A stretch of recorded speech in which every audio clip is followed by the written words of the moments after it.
Hey guys, did you check out Biden's State of the Union and see that there was some proposed housing affordability programs? Yeah, there's actually like 5 things in what he talked about. And today we're going to cover what those are and what they might mean for the industry and you as a buyer or seller. Heck yeah, I am Elise, And I'm John and we are the Heart of Austin Homes team powered by Keller Williams. here in Austin, Texas. Okay, Austin, you want Texas. to talk about these 5 programs? 5 programs. All right, number one. Well, hold on just a minute. They're not actually real programs, right? Yeah, They're just proposals. It's just proposals. stuff the guy said in a speech. Exactly. So, But everything has to start as a yeah, possibility right. before it can become a real thing. So keep in mind, these things have not passed. They're not real yet. Yeah. So we're going to talk about what they are and if they were to become real, like what that might mean for the industry. Definitely. And one of the things America and a lot of countries strive to do is help people get into their first home because that can be kind of a big hurdle to get into. And once you own a piece of real estate, it can be easier to own one after that, et cetera. So I do appreciate that, we try to come up with some programs that help people get into homes. Yeah, sometimes they have unintended consequences, and we'll talk about how that maybe compares to previous attempts to do this. Yeah. But let's just get into these. 100%. Okay, what's the first one? Number one. In the first proposed program, first time home buyers would get $5,000 per year for the first 2 years when right after they buy a new home, right? And the question is that we don't know is whether or not that would be done at closing or whether or not that would be done in their taxes each year afterwards. And that obviously can make a pretty big difference. Yeah, so it would be like a tax credit. Mhm. And so the big thing to me is like, where does this apply? Do you get it at closing or do you get it in your tax refund? Yeah, definitely. So I could see a situation where lenders would get some sort of waiver and say the lender would go, hey, you know what? I'm going to take that $5,000 Per year. per year for 2 years hmm from you as the buyer, but I'm going to use that to buy your rate down. 100%. So now your rate is lower, but the lender gets the money first. Which could be handy if it was a permanent rate decrease, right? Because 1.5% is pretty huge. Rates are hovering right now between 6.5% and 8%.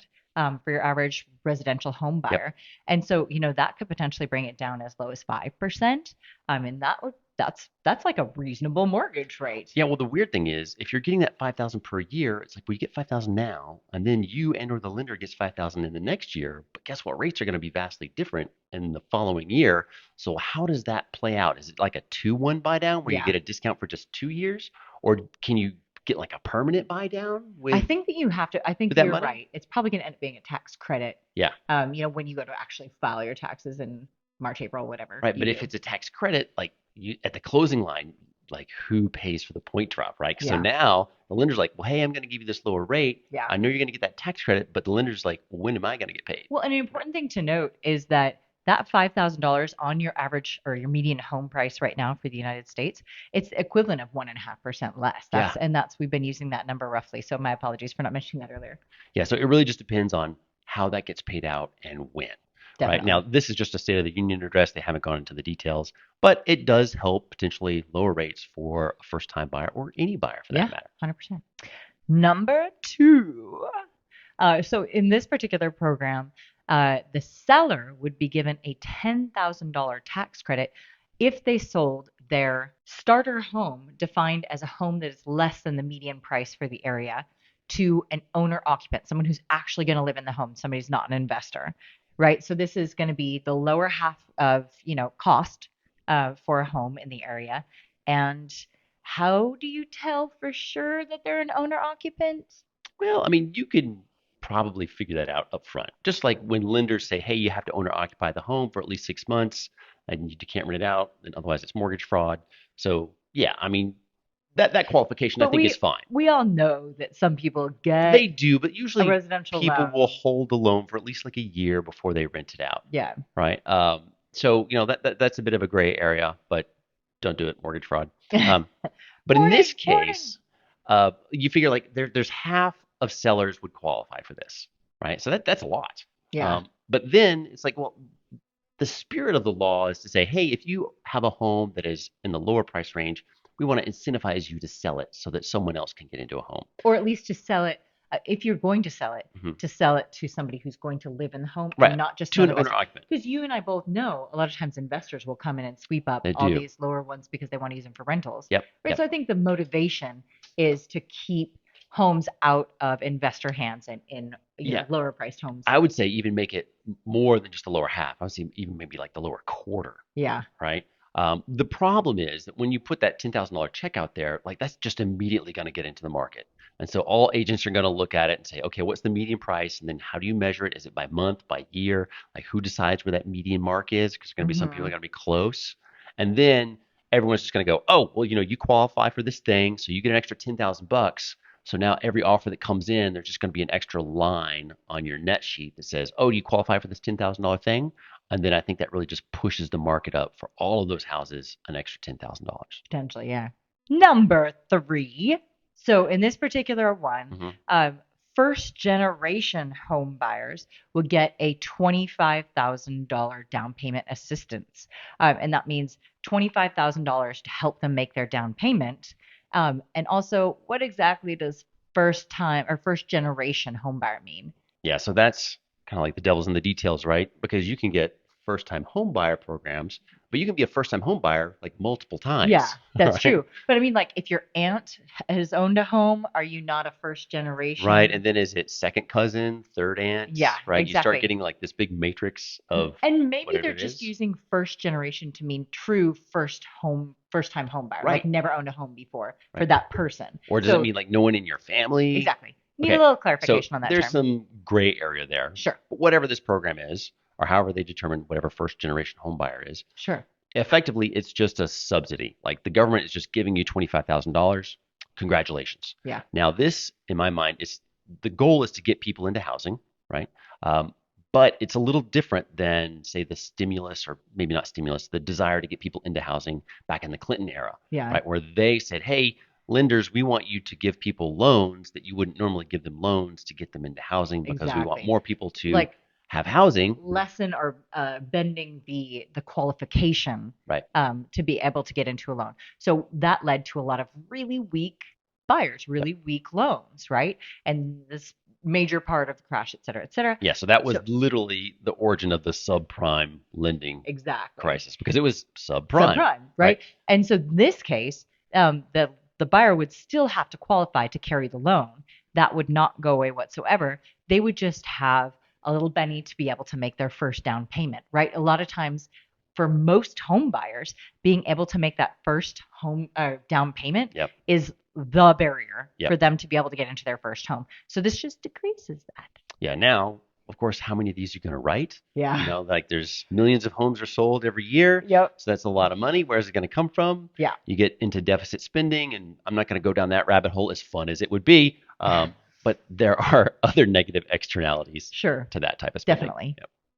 The fourth point that was proposed was to lower costs for refinancing by not requiring certain title insurance for lenders when you refinance. Now, that's a mouthful, but what happens whenever a property is transferred, you buy what's called title insurance. And when the property moves from one owner to another, makes total sense. However, when you refi, you still own the same person owns that property. So to charge for the lender to require title insurance to be bought again when title hasn't changed just seems kind of redundant. 100%. And so title insurance is the thing that ensures that the new owner actually has rights to the property. There aren't Mm. like liens or other loans against the property or other heirs to the property that the new owner doesn't know about. And so if they've just refinanced, that should theoretically have not changed outside of the lender switching out between their previous loan and their current loan. So to me, this one is kind of brilliant. I mean, title companies aren't going to like it a ton. No, they're not. I mean, maybe there could be some sort of like miniature title switching Yeah. sort of fee to switch the lender out on it or something like that. But in the meantime, when you're talking about buyers having to get higher rate loans right now, and the Fed talking about doing a number of rate decreases over the course of the next 2 years, a lot of people are planning on refinancing, and so it would just make it more affordable, knowing that they wouldn't have to pay for yet another title policy when they went ahead to refinance at that point. Yeah. So the short version might be, hey, lender, you can't require a buyer to buy a second title policy if they're refinancing and title hasn't changed. Definitely, the previous one carries onward, sort of thing. Right. Number 5. So this one is a total mouthful. I'm going to read it straight from the paper.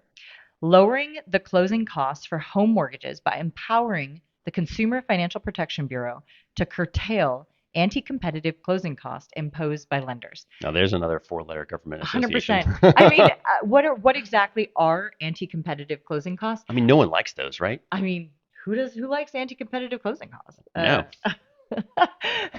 I mean, we talk about this all the time over coffee. Yeah. No, but really, I mean, I'm guessing, in the fact that we do like a good number of transactions every year, and we see these sort of things. Times when I see anti-competitive closing costs, new builds, for example, new builders will frequently only pay for title insurance for you if you use their lender, but then their lender has frequently kind of crazy closing costs, Yeah. right? Like we're talking $10,000 to $20,000 You have on all sorts starter of extra homes. fees that you wouldn't normally find Exactly. with a regular lender. So, but if you don't use their lender, title insurance on a brand new home is extra expensive, like $5,000 plus on a regular old home, Yeah. right? And so they're like, well, we'll cover that for you. And you're like, wait, if I bought a resale home, the seller usually pays for title insurance Mm-hmm. for me. Like that's pretty normal. It's only because it's a resale and pricier that they're like, you have to use our lender to get that. So I would consider that. And I have had plenty of my non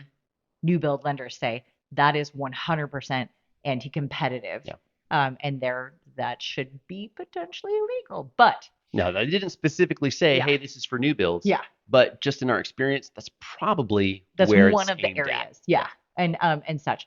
And I have mixed feelings about it all, but I could see that being a potential one. This one could definitely use the most clarification of the five, though. Right. And just so if you're ever purchasing a home, get a good agent and make sure that they can tell you what fees are normal and what fees aren't. So if 100%. they're looking at your closing statement, they'll be able to say like, okay, well that's an origination point, pretty normal. Yeah. Okay, this is a closing cost, okay, pretty normal. And so they'll know the ranges and they'll be able to look at that and go like, whoa, that's a lot for the Yeah. title insurance, or whoa, that's a lot for an origination fee. Yeah. I mean, or it could be, if a new home buyer, maybe has a slightly weaker financial file at the Mm-hmm. lender, that they're like, we'll do your loan, but we're going to charge you 2.5 points or Yeah, yeah. some craziness. Potentially that's what they're talking about. Anyway, it's ambiguous. We'd like more clarification on that one. All right, so at the end of the day, all five of these are aimed at making housing more affordable, really kind of out of two main things. Like one is just direct old stimulus, like, hey, the government's going to give you money to help you buy a home. There are a couple of others that are aimed at, hey, let's reduce costs in the industry and kind of force people not to charge certain types of fees, which is, I don't like that very much because I don't like meddling with the market. But, there are always unintended consequences. Yeah. So it's hard to know what they would be if something like this passed. Now, keep in mind, this is all just hypothetical. None of this is passed. It have to make it through Congress. It would have to be paid for. So who knows if this stuff will ever show up. Sure. 100%. But, at least now you have an idea of what was proposed and what may become a thing. Yeah. So if you got any more questions, we'd love to hear them. 100%. Reach out to us at all the information below. Leave a comment if you feel like it. Go for Thanks it. so much for watching, Take care, guys. and we'll see you later.